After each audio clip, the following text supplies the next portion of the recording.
والصلاة والسلام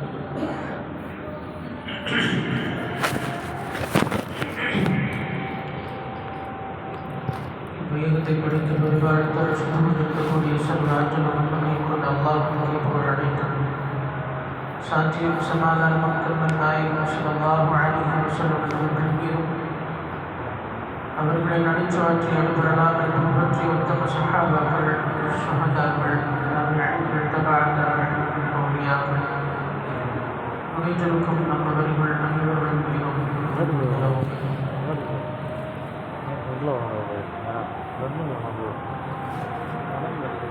புனிதக்குரிய அல்லாஹ்வின் நல்லடியார்களே, சின்ன பையனா 2 நாள் கிட்மாட் போட்டு செஞ்சு விட்டோம். அல்லாஹ் சுப்ஹானஹு வ தஆலா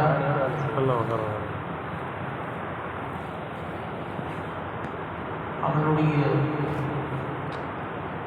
கருணையினால் அவருடைய கிருபையினால்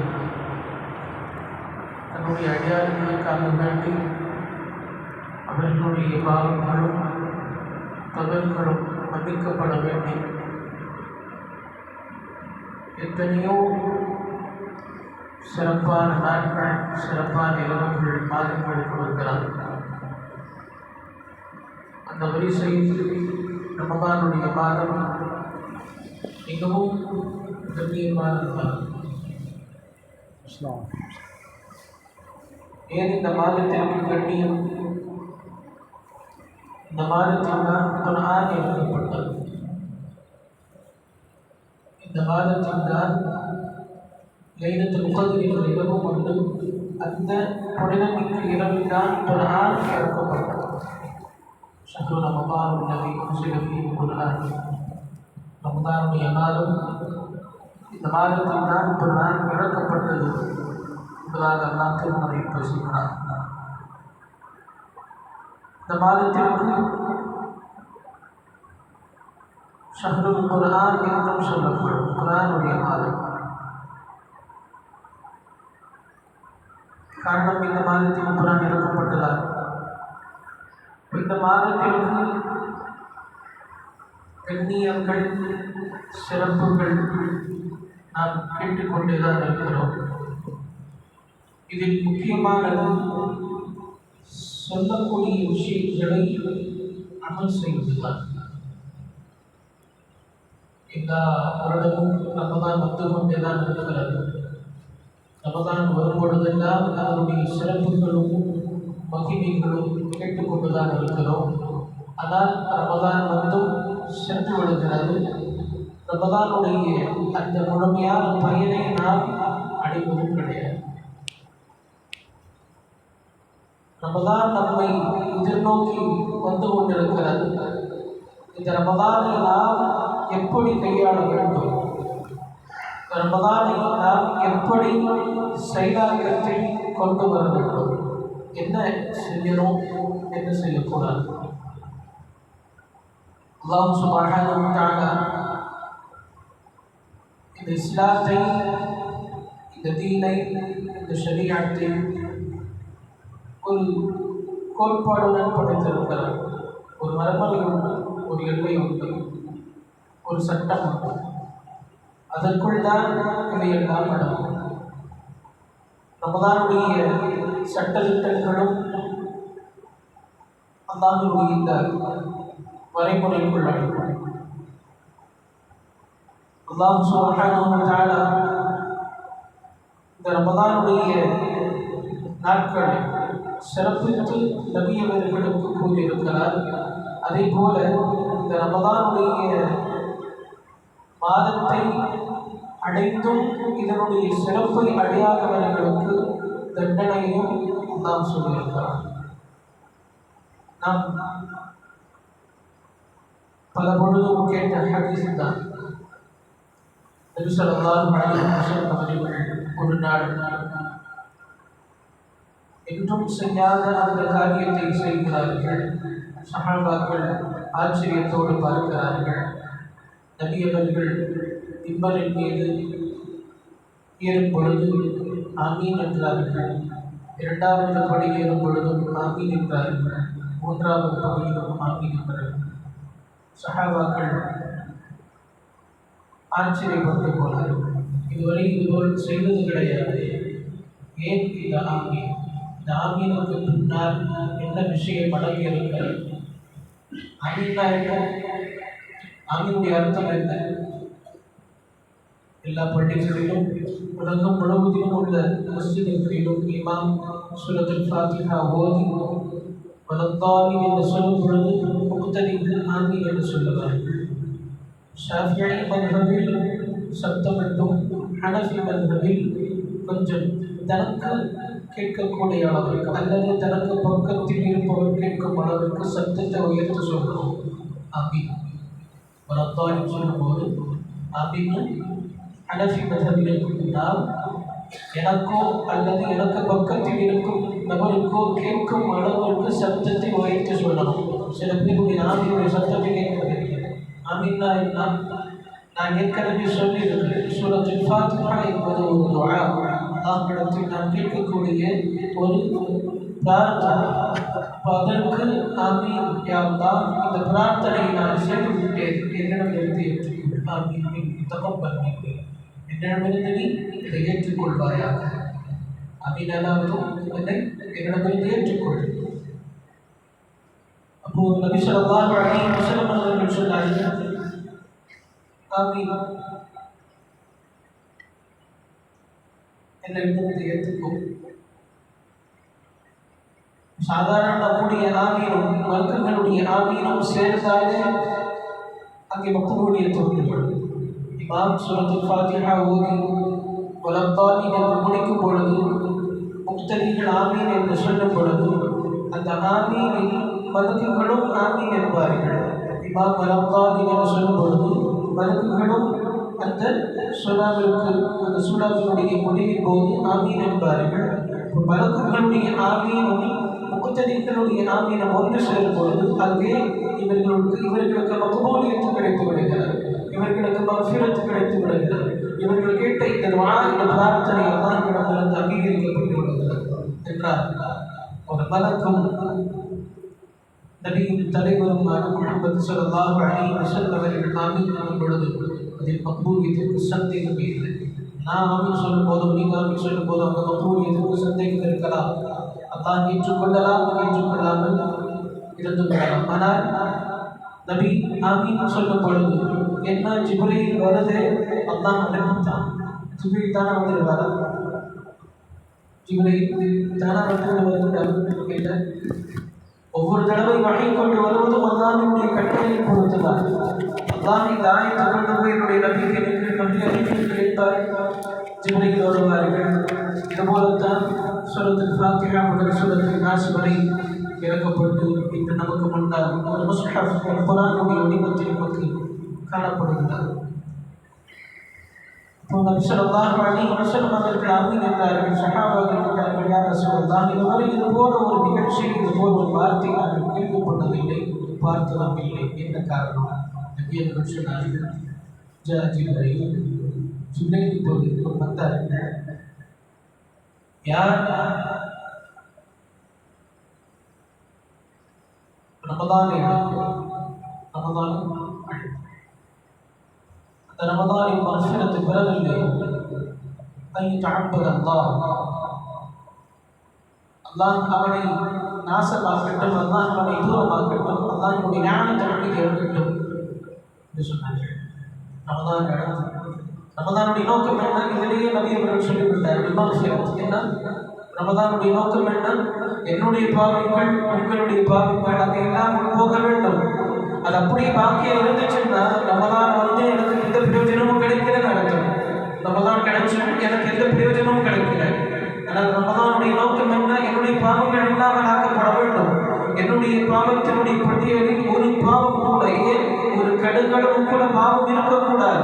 முற்றிலுமாக அங்கே நிகழ்ச்சி செய்யப்பட வேண்டும். ஆனால் என்னுடைய பாவங்கள் அப்படி உச்சமாக இருக்கிறது என்றால் என்னுடைய ரமதானை நான் சரியான முறையில் உபயோகிக்கவில்லை, சரியான முறையில் செயல்படுத்தவில்லை. அப்போ இந்த ஹதீஸிற்கு நான் ஆயிட்டேன். அல்லாஹ்வுடைய ஞானத்தை எப்போ நாம் ரமதானை சரியான முறையில் பயன்படுத்தாவிட்டால்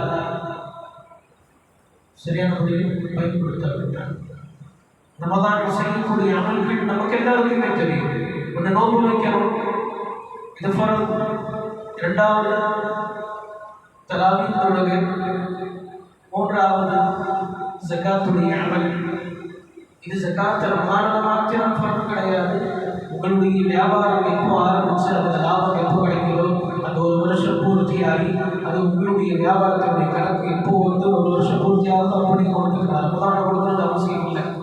இப்போ நமக்கு அந்த ஜகாத்துடைய விஷயம் ஒதுக்கிறோம். இப்போ ரமதானில் நோன்பு இருக்கிற தராவீஹ் உண்டு, குர்ஆனுடைய திலாவத், தொழுகைகள் நாம் தினந்தோறும் தொழுவோம். இந்த ரமதானில் நாம் செய்யக்கூடிய முதன்மையான விஷயம் நோன்பு. நமக்கு முன்னால் போன ரமதானும் வந்தது.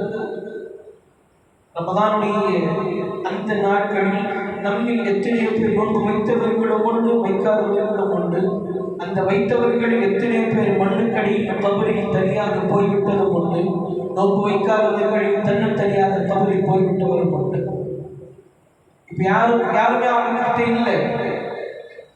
போன வருஷத்துல ரமதானில் நோன்பு வைத்தவர்களும் நோன்பு வைக்காதவர்களும் எத்தனையோ பேர் போய்விட்டார்கள். இன்னைக்கு கபரில் தனியாக இருக்கிறார்கள்.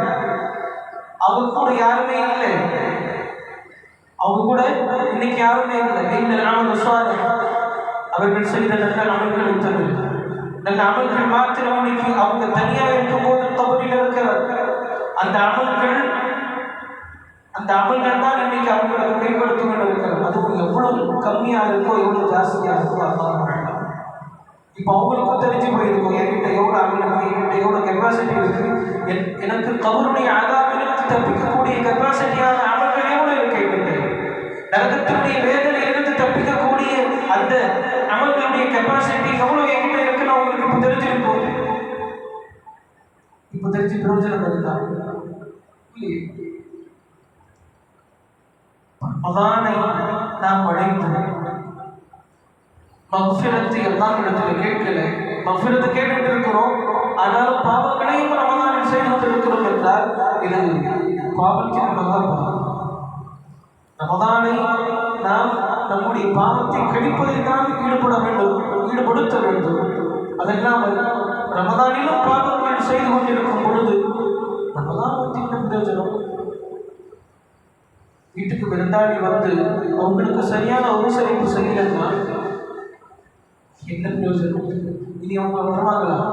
ஆனால் ரமதான் அப்படி கிடையாது. நீ இந்த ரமதானுக்கு கண்ணியம் செலுத்தாமல் போகும்.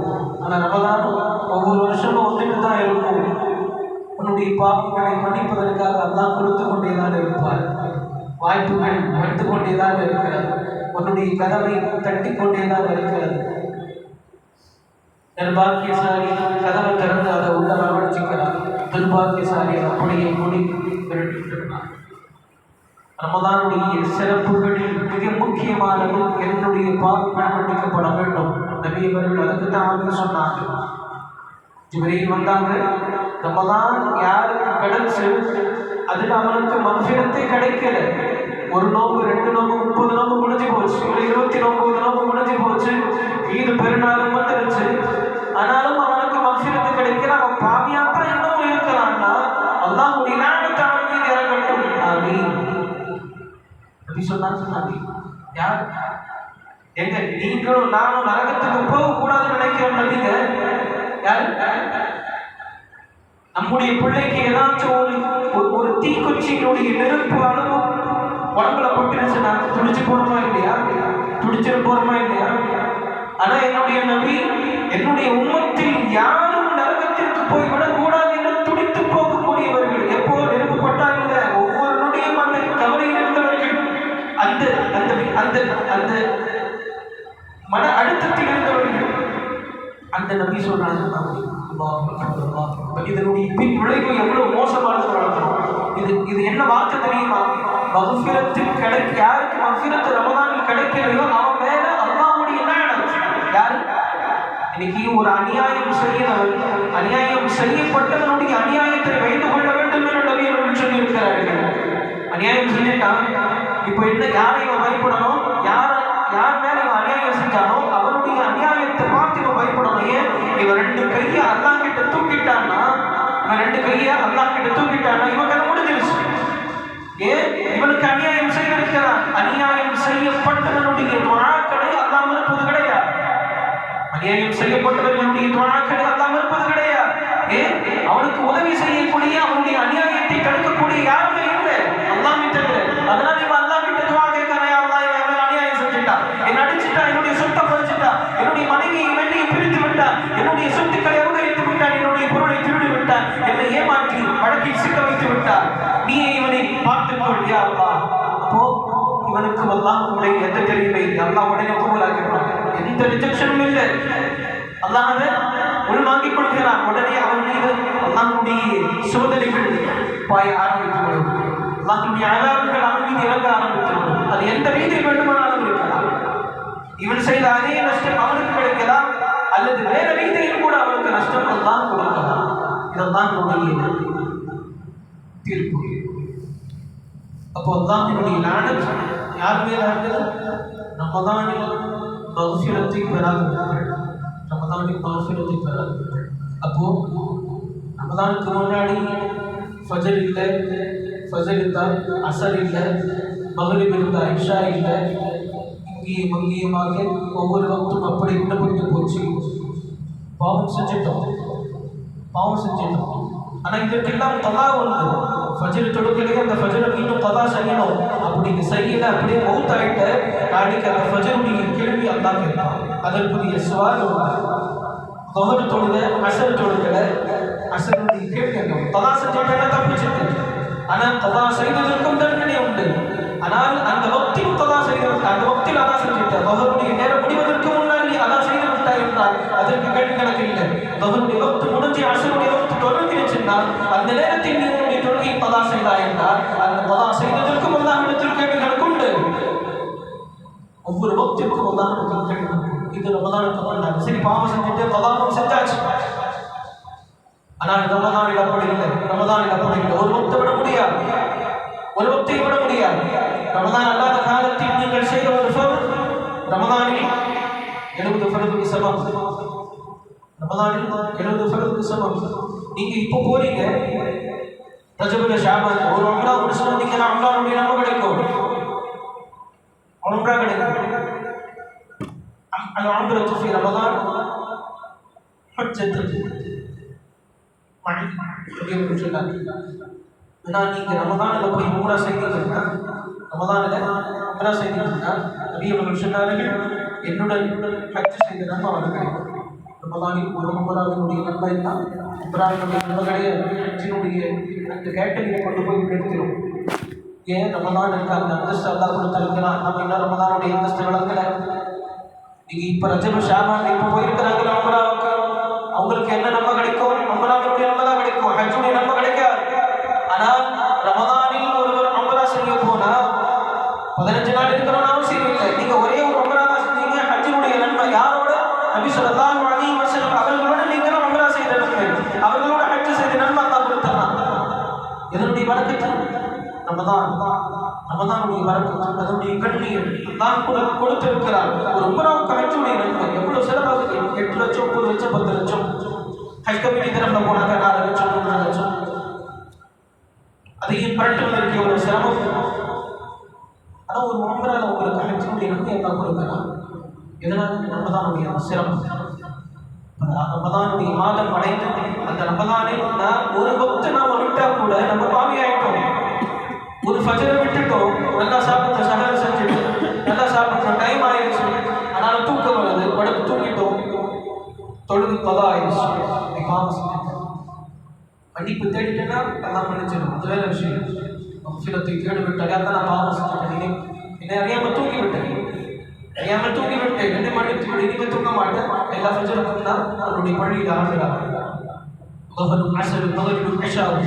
எல்லா தொழுகையும் பள்ளியில் இமாம் ஜமாஅத்தோடு தொடர்புடைய பாக்கியத்தை அல்லாஹ் எனக்கு கொண்டு தருவார். அப்போ ரமதானுக்கு முன்னாடி வக்த விட்டீங்க, அதுவும் பாவம் தான். அதற்கு நீங்கள் மக்ஃபிரத்தை தேட வேண்டும். ஆனால் ரமதானில் அப்படி இல்லை, விஷயம் அப்படி இல்லை. நீங்க ரமதானுக்கு முன்னாடி ஒரு சுன்னத் தொழுதீங்க, ஒரு நஃபில் தொழுதீங்கன்னா சுன்னத்து நஃபிலுடைய சவால் தான். ஆனால் ரமதானில் ஒரு சுன்னத்துக்கு ஒரு நஃபிலுக்கு ஒரு ஃபர்துடைய அந்தஸ்து, ஒரு ஃபர்துடைய அந்தஸ்து. இங்கத்துக்கு ஒரு ரூபாய்க்கும் யூஎஸ்டி ஒரு டாலருக்கும் என்ன வித்தியாசம்? அதுதான் வித்தியாசம். யூஎஸ்டி டாலருக்கும் இந்தியன் ருபீஸுக்கும் உள்ள அந்த வித்தியாசம் தான். அப்போ ஒரு சுண்ணத்தை நீங்கள் நம்ம இப்போ தொழுதீங்கன்னா அந்த சுண்ணத்துக்கு என்ன சவாபத்து தான் கிடைக்கும்? ஒரு ரூபாய் தான், ஒரு ரூபாயுடைய நம்ம தான் கிடைக்கும் இந்தியன் ருபீஸுடைய மதிப்பு. ஆனால் இதே ரமதான் நீங்கள் ஒரு சுண்ண கொடுத்தீங்கன்னா யூஎஸ் டாலருடைய கணக்கில் வந்துடும் 83 ரூபா இல்லையா? ரமதானுடைய சிறப்பு யார்தான் நமக்கு சொல்லி தருகிறார். ரமதானுடைய சிறப்பை விளக்காமல் நாம் ரமதானுக்கு முன்னால் செய்த பாவங்களை அப்படியே கண்டினியூ செய்துக்கிட்டே போகிறோம். ரமதானிலும் அந்த பாவங்கள் அப்படியே தொடர்ந்து கொண்டே போகிறது. ரமதானுக்கு முன்னால் தொழுகி விட்டோம், ரமதானிலும் தொழுகையில் விட்டு கொண்டு இருக்கிறோம். அதனால தொழுகையுடைய விஷயத்தில் மிகவும் உயர்ந்ததாக இருக்கிறார் ரமதானை. அடுத்த விஷயம் ரமதானில் நோன்பு. என்ன நோன்பு? முக்கியமான ஒரு அமல், முக்கியமான இபாதத். நீங்க நோன்பு வச்சு தொழ தேவையில்லை. தொழனா ரமதான தொழுகை எல்லாமே மற்ற நேரத்தில் நீங்க விக்கிர செய்யல, குரான் ஓதல, வீட்டில் சும்மா படுத்துட்டு இருக்கிறீங்க. அதாவது நீங்கள் இபாதத்தில் இருக்கிறீங்க தெரியுமா? நீங்க நோன்பு வச்சிருக்கிறீங்க ரமதான்ல, சுன்னத்தான தொழுகை எதுவுமே தொழுகல, விக்கிரம் செய்யல, குரானும் ஓதல, படுத்து தூங்கிட்டீங்க. இருக்கிறீங்க. என்னுடைய தேவை, என்னுடைய உடல் ஓய்வுபடுத்திக் கொண்டிருக்கிறது, எனக்கு ஒரு சுகம், உடல் சுகம் கிடைத்துக் கொண்டிருக்கிறது என்றால் எனக்கு சவாப் கிடைச்சிக்கிட்டே தான் இருக்கு. என்ன காரணம்? நான் நோன்பு வச்சிருக்கிறேன். ஏன் நோன்பு வச்சிருக்கிறேன்? كلوا واشربوا حتى يتبين لكم الخيط الأبيض من الخيط الأسود من الفجر. அல்லாஹ் சொல்லியிருக்கிறான், அந்த சுபஹுடைய நேரத்தில் நீங்கள் சாப்பிடலாம். எது வரைக்கும்? அந்த ஒரு நேரம் இருக்கிறது, அந்த நேரம் வெளுக்கும் வரைக்கும் நீங்கள் சாப்பிடலாம். அதுக்கப்புறம் நீங்கள் சாப்பிடலாம். இல்லை நோம்பை நீங்கள் அப்போ வச்சுட்டீங்க. அப்போ எது வரைக்கும் அதை பூர்த்தி செய்யணும்? இரவு வரைக்கும், என்றால் மாலை வரைக்கும் நீங்கள் அந்த நோம்பை பூர்த்தி செய்யணும். இப்போ நான் நோம்பு சஹர் செஞ்சுட்டேன், இப்போ நான் இபாதத்துக்குள்ளே வந்துட்டேன். என்ன செஞ்சுட்டேன்? சஹர் செஞ்சுட்டேன்னா இப்போ நான் இபாதத்துக்குள்ளே வந்துட்டேன். இப்போ நான் இபாதத்தில் இருக்கிறேன். ஆனால் குரான் ஓதல, விக்ர் செய்யலை, தஸ்பீஹ் செய்யலை, எதுவுமே செய்யலை, ஆனால் இபாதத்து செய்து கொண்டு இருக்கிறேன். ஏன் நோம்பு? அதான் என்ன சொன்னால் காலையில் சாப்பிடலாம், அதுக்கப்புறம் சாப்பிடாது. எது வரைக்கும்? இரவு வரைக்கும், மாலை வரைக்கும் நீ சாப்பிடாது. அப்போ நான் என்னுடைய ரப்பினுடைய ஆர்டரை நான் ஃபாலோ பண்ணேன். விளக்குது? என் ரப்பு சாப்பிடக்கூடாதுன்னு சொன்ன, காலையில் சாப்பிட சொன்னால் நான் சாப்பிட்டேன். ஆனால் என்னுடைய நேரம் காலை 9 மணி 10 மணிக்கு நாஸ்டா என்னுடைய நேரம். ஆனால் நான் நாஸ்டா சாப்பிடுவேன், காலையில் சாப்பிட்டேன். இதெல்லாம் உடைய உத்தரவு, அதை நான் அமல் செஞ்சுட்டேன். இப்போ 8 மணிக்கு சாப்பிடல, 10 மணிக்கு சாப்பிடல, 12 மணி 2 மணி எப்பவுமே சாப்பிடல. ஒவ்வொரு மணி நேரத்திற்கும் டீ குடிப்பேன். டீயும் கட்டாயிருச்சு. ஏன்? என்னோட ரப்பு இப்போ சாப்பிடக்கூடாதுன்னு சொல்லிட்டேன். அப்போ நான் என்னுடைய ரப்புக்கு கட்டுப்பட்டு இப்போ நடந்துட்டு இருக்கிறேன். என்னுடைய ரப்புக்கு நான் இப்போ ஒத்துழைப்பு கொடுக்கிறேன். என்னுடைய ரப்பினுடைய பேச்சு கேட்டு இப்போ நான் நடந்துட்டு இருக்கிறேன். மகரிபுடைய நேரம் ஆயிடுச்சு, மகரிபுடைய இஃப்தாருடைய நேரம் ஆயிடுச்சு. பாங்கு சொல்ல போகிறாங்க, பாங்கு சொல்ல ஆரம்பிச்சுட்டாங்க. இப்போ அதான் சாப்பிட உத்தரவிட்டா. இப்போ நான் சாப்பிட்றேன். நான் அல்லாஹ்வுடைய உத்தரவை இப்பொழுதும் அமல் செய்கிறேன். அல்லாஹ்வுடைய உத்தரவுக்கு இப்பவும் கட்டுப்படுறேன். இந்த நேரத்தில் அல்லாஹ் சாப்பிட சொன்னால் நான் சாப்பிட்றேன். அப்போ நோன்பு என்பது அல்லாஹ்வுடைய ஒரு இபாதத். அதை நாம் வைத்துக் கொண்டிருக்கும் வரை இபாதத்தில் தான் இருக்கிறோம். அதனால நோன்பினுடைய விஷயங்களில் நாம் யாரும் தளர்ந்து போய் விடக்கூடாது, தோய்வு ஏற்பட்டு விடக்கூடாது. நோன்பினுடைய விஷயங்களில் நாம் மிகவும் கவனமாக இருக்க வேண்டும். ஒரு ரமதானுடைய நோன்பை நீங்கள் விட்டால் கூட அந்த ரமதான் முடித்து ஷவ்வால் இருந்து அடுத்த ரமதான் வரைக்கும் நீங்கள் நோன்பு நோட்டாலும் இந்த ரமதானுடைய ஒரு நோன்புக்கு ஈடாக ஒரு நோன்பினுடைய மதிப்பு அவ்வளவு இருக்கும். அதே போல தான் இமாம் ஜமாத்தை விட்டாலும், இமாம் ஜமாத்தை விட்டுட்டு நீங்கள் தனியாக எத்தனை தடவை அதே ஃபர்து தொழுகை தொழுதாலும் இமாம் ஜமாத்துக்கு கிடைத்த அந்த சவாபு, அந்த மதிப்பு, அந்த சிறப்பு தனியாக நீங்கள் எத்தனை தடவை அதே தொழுகை தொழுதாலும் கிடைக்காது. ஒவ்வொரு அதான் இஸ்லாமிய ஒரு கட்டுக்காலத்தோடு நாம் கொண்டு போய் கொண்டு இருக்கிறார். ஒரு வரைமுறை இருக்கிறது, ஒரு சட்ட திட்டங்கள் அதற்கொண்டு அதோடு செயல்படும் பொழுதுதான் அதனுடைய சிறப்புகளை நாம் அறிய முடியும், அதனுடைய சிறப்புகளை நாம் பெற முடியும். அதே போலதான் தராமி அதே அந்தஸ்தில் உள்ளதுதான் சுன்னத்தை விட்டாக்கப்போ இன்னைக்கு ரமதானுடைய அந்த தராமி தொழுகை எப்படி ஆயிடுச்சுன்னா, முதல் நாள் அப்படியே கஜகஜம் எல்லா இடத்துலையும் எல்லா ஊர்லேயும். எப்படின்னா அதுக்கு எக்ஸாம்பிள் சொன்னதாக இருந்தால், ஃப்ரீசர் வந்து ஒரு ஐஸ்கிரீம் எடுக்கிறீங்கன்னு வைங்களேன். ஃப்ரீசர் வந்து ஐஸ்கிரீம் எடுக்கிறீங்க, ஐஸ் கட்டி எடுக்கிறீங்க. எடுத்தால் வெளியில் அது எடுக்கும் போது அப்படியே ஃப்ரெஷ்ஷாக தான் இருக்கும். அது கடை எதுவும் கரைஞ்சிருக்காது, அதில் தண்ணி எதுவும் அடிச்சிருக்காது. அப்படியே எடுக்கிறீங்க, அந்த ஐஸ்கிரீம் எடுத்து அப்படியே விற்கிறீங்க, அது அப்படியே இருக்கும். நான் நொடிகள் மாற மாற அதனுடைய தன்மை குறைஞ்சிட்டே வரும். ஐஸ் என்ன அப்படியே கரைஞ்சிட்டே வரும். அப்போதான் நீங்கள் தராவி நிலையமாக அப்படித்தான். ஃபஸ்ட்டு நோம்பு அப்படியே ஃபுல்லாக அப்படியே ஃபீஸருக்கு எடுத்த மாதிரி அப்படியே ஃபுல்லாக இருக்கும், சஃபுகள் நிறந்திருக்கு. ரெண்டாவது நோம்பு அப்படியே ஐஸ் கட்டி குறையுதா இல்லையா கொஞ்சம் கொஞ்சமாக, அது மாதிரி ரெண்டாவது அப்படி கொஞ்சம் குறைஞ்சி கடைசியில் அந்த ஐஸ் கியூப் அப்படி தண்ணியாக இருக்கு இல்லையா, அது மாதிரி ஒன்றுமே இல்லாமல் போயிடும். பள்ளிவாசலில் சஃபுகள் அப்படி இல்லாமல் ஆக்கிவிடும். மறுபடியும் தண்ணி ஊற்றி 27 அன்றைக்கு ஃப்ரீசரில் வைக்கும். அப்போ எடுக்கும்போது மறுபடியும் ஃப்ரெஷ்ஷாக இருக்கும். ஏன் தெரியுமா? தராவி ரமதான் வந்துடுச்சு, ரொம்ப ஆடவாரமாக இருக்கும். ரமதான் தராவி நோம்பு இருக்கும், இஃப்தார் கஞ்சி, வடை பஜ்ஜி சமோசா என்னென்னா இப்போ ரமதானுடைய தயாரிப்புகள் மனசில் ஓடிட்டே புது துணி எடுக்கணும், 27 1 எல்லாம் போகணும். ஆனால் இந்த தராவி ஒன்று முடிஞ்சிருச்சுன்னா 1 2 3 அப்போ என்ன ஆகும்? சொல்லிச்சிடும். என்னாயிரும்? எப்படின்னா அந்த 5 வேளை தொழுகையை ஃபரதாக்கி இருக்கலாம் இல்லையா, இதை டெய்லி ஃபரதாக்கிட்டான். 5 வேளை தொழுகை டெய்லி ஃபரதாக்கிட்டா அதனால சலிச்சு போச்சு. நாளைக்கு தொழுக்கலாம், அசல் தொழுக்கலாம், சலிச்சு போச்சு. அப்போ தராவி ஒரு நாள் தொழணும், 2 நாள் தொழணும், ஒரு நாள் கழிச்சு தொழுக்கலாம், 5 நாள் இல்லை அப்புறம் தொழுக்கலாம், சலிச்சு போயிடுச்சு. அமல்கள் தொடர்ந்து அதான் கடமையாக்கலாம். இதுதான் நல்லது. மூசா அலைஹிஸ்ஸலாம் நபிக்கு தற்பே சொன்னாங்க, யார் ரசூலுல்லாஹ் உங்க உம்மத்து 5 வேளை தொழ முடியாது, அந்த தொழுகை விட்டுருவாங்க. கரெக்டாக இருந்தா அவங்க கால்குலேட் பண்ணியிருக்கிறாங்க, கரெக்டாக அவங்க யூகித்திருக்கிறார்கள். இந்த உம்மத்து 5 வேளை தொழுக நினைச்சு பாருங்க. 50 ஒரு நாளைக்கு என்ன ஆயிருக்கும் நடக்கும்? யாரும் கிடைக்க போகுது அப்படி போயிட்டு உடனே மோதினால் வாங்க சொல்லிடுவாங்க, என்னடா இல்லையா? மோதினால் முடிச்சு நான் திட்ட ஆரம்பிச்சிருக்கேன் இல்லை எடுத்துட்டு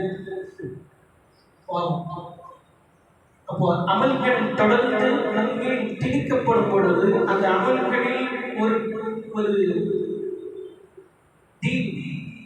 பலகீனம் அதில் ஏற்பட்டு விடுகிறது. 27 ஒரு நாள் இருக்கிறதுனால தான் எல்லாரும் உள்ள வராங்க. சபை பாராட்டு ஒரு நாள் இருக்கிறனால தான் எல்லா நாளும் சபை பாராட்டு, எல்லா நாளும் எழுத்திருக்கிறது, எல்லா நாளும் ஈதுல் ஃபித்ரா இருந்தால் எல்லா நாளும் ஈதுக்காக வந்து சேர்த்துருவோமா? அல்லாஹ் இப்படி சட்டம் போட்டான்னு வைங்களேன், அல்லாஹ் ஒன்று பேர் சொல்லுங்க. இப்போ அல்லாஹ் ஒரு பக்கம் போடுறான்னு வைங்களேன், ஈதுல் அல்ஹா ஈதுல் ஃபித்ர் வருஷத்தில் 2 நாள் கிடையாது. எல்லா நாளும் ஈதுல் அல்ஹா தான், எல்லா நாளும் ஈதுல் ஃபித்ர் தான். எல்லா நாளும் ஈது பெருநாளுடைய நேரத்தில் ஈதுக்காக எப்படி எல்லாருமே ஒன்று சேர்ந்து கொடுக்கிறீர்களோ அது போல எல்லா நாளும் நீ தொழுகணும். நல்லா பரதாக்கிட்ட என்ன ஆகும்? ஒரு நாள் தொழுவோம், 2 நாள் தொழுவோம், அதுக்கப்புறம் அந்த பெருநாள் தொழுவு மட்டும் அடுத்து போயிடும், வரமாட்டோம். அதுதான் அதான் இருக்கும். ஜும்மா வாரத்தில் ஒரு நாள் இருக்கு, அதனால எல்லாரும் வந்து எல்லா நாளும் ஜும்மாவா இருக்கும், எல்லா நாளும் ஜும்மாவா இருக்கும். அப்போ பக்தினுடைய ஒவ்வொரு பக்தினுடைய அந்த தளர்வு தான் எல்லா அமல்களிலும் ஏற்பட்டு. அப்போ தராவி அந்த மாதிரி தான் ஆயிடுச்சு. ஒரு நாள் 2 நாள் அதுக்கடுத்து அப்படியே தளர்ந்து போய்விடும். ஆனால் தராவிக்கும் கேள்விகள் கொண்டு என்பது நமக்கு தெரியாது. ஏன்னா சொன்னத்தி வாக்கலாவுடைய அமல்கள் எல்லாமும் கண்டிப்பாக செய்யப்படக்கூடிய அமல்கள். உதாரணத்திற்கு சொல்வதானால் ஃபஜருடைய முன் சுன்னங்கள் 2 ரகாத் சுன்னத்தை வாக்கலா நீங்க விட்டீங்கன்னா பாவி. ஏன்னா ஃபஜருடைய சுபுடைய முன் சுன்னத் 2 ரகாத் தொழுகிறது சுன்னத்தை வாக்கலா. அதை விட்டீங்கன்னா நீங்கள் குற்றவாளி, அதற்கு நீங்கள் பிடிக்கப்படுவீர்கள். தொழுடைய முன் சுன்னத், ஜும்மாவினுடைய முன் சுன்னத் 4 ரகாத்தை நீங்கள் தொழுகலை, 4 ரகாத் தொழுகலை. அதனால தான் இப்போ பயான் முடிஞ்சு 4 ரகாத் தொழுகிறதுக்கு டைம் கொடுக்கப்படுதா இல்லையா? எதனால? அது சுன்னத்தை வாக்கலா. அது கண்டிப்பா தொழ வேண்டிய அமல், அது கண்டிப்பாக தொழ வேண்டிய தொழுகை. அது தொழுகாம அப்படியே நம்ம உட்காந்து கதை அடிச்சுட்டு இருந்தோம்னா நான் பாவம் செஞ்சுட்டு இருக்கிறேன்னு அர்த்தம். நான் ஒரு பாவத்தை செய்து விட்டு அமர்ந்து கொண்டிருக்கிறேன் சகஜமாக. அதே போலதான் தொகருடைய பீசுனத்தில் இருக்காங்க. ஜும்மாவில் அப்படி கிடையாது. ஜும்மாவில் முன்னாடி 4 சுன்னத்து, 4 ரக்காத்து சுன்னத்தை மாக்கலா. ஜும்மாவினுடைய 2 ஃபர்து, அதுக்கப்புறம் ஜும்மாவுக்கு பிறகு 4 சுன்னத்தை மாக்கலா. 4 ரக்காத்து தொழுகணும். ஜும்மா 2 ரக்காத்து தொழுத பிறகு 4 ரக்காத்து சுன்னத்து தொழுகணும். அதுக்கப்புறம் 2 ரக்காத்து சுன்னத்து இருக்குது. அதுக்கப்புறமா நஃபில் 2 ரக்காத்து இருக்கு. நமக்கு தான் அவசரமாச்சுங்க. மக்கள் அவசரம், உடனே போகணும், உடனே சாப்பிடணும், உடனே கடையில் போய் உட்காந்து லட்சக்கணக்கில் சம்பாதிக்கணும். ஒரே நாளில் 1 மணி நேரத்தில் சம்பாதிச்சுக்கணும். நம்மளும் அவ்வளோ ஃபாஸ்ட்டாக இருக்கும் உலகத்துக்கு பின்னாடி. அதே போல் அசரிலே சுன்னத்தை மாக்கலை கிடையாது. மகரிபுக்கு பிறகு சுன்னத்தை மாக்கலை 2 ரகாத் இருக்கு. இஷாவுக்கு பிறகு சுன்னத்தை மாக்கலை 2 ரகாத் இருக்கு. வாஜிபுல் வித்ர் 3 ரகாத் இருக்கு. இது எல்லாமே கண்டிப்பாக தொடரக்கூடிய தொழுகைகள். இதை நாம் விட்டோம்னாக்க நாளைக்கு குற்றவாளியாக அல்லாஹ்வுக்கு முன்னாடி இருப்போம். இதை பற்றி நமக்கு கவலையே கிடையாது. இல்லாததை எல்லாமே செஞ்சுட்டு இருப்போமே தவிர இருக்கிறத செய்ய மாட்டோம். எத்தனையோ நம்ம சொல்லியாச்சு. அல்லாஹ் நமக்கு வாய்ப்புகளை கொடுத்து கொண்டே இருக்கிறான். இப்போ திரும்ப போவோம். அல்லாஹ்வுடைய நேசர்களாக மாறினார். அப்போ அல்லாஹ் சுப்ஹானஹு வ தஆலா இந்த ரமதானை நமக்கு கொடுத்திருப்பது என்னுடைய உங்களுடைய பாவங்களை இல்லாமல் ஆக்குவதற்காக வேண்டியும் இந்த ரமதானில் செய்யப்படக்கூடிய அமல்களை சித்திப்பாகத்தாக செய்ய வேண்டும் என்பதற்காக அல்லாஹ் சுப்ஹானஹு வ தஆலா ரமதானுடைய சிறப்பையும் கண்ணியத்தையும் உணர்ந்து அதற்குரிய விஷயங்களை செய்யக்கூடிய பாக்கியத்தை எனக்கும் உங்களுக்கும் நம்முடைய குடும்பத்தார்களுக்கும் சந்ததிகளுக்கும் சமூகத்தினர்களுக்கும் முடிவானாக நாமே வாக்குறுதியாக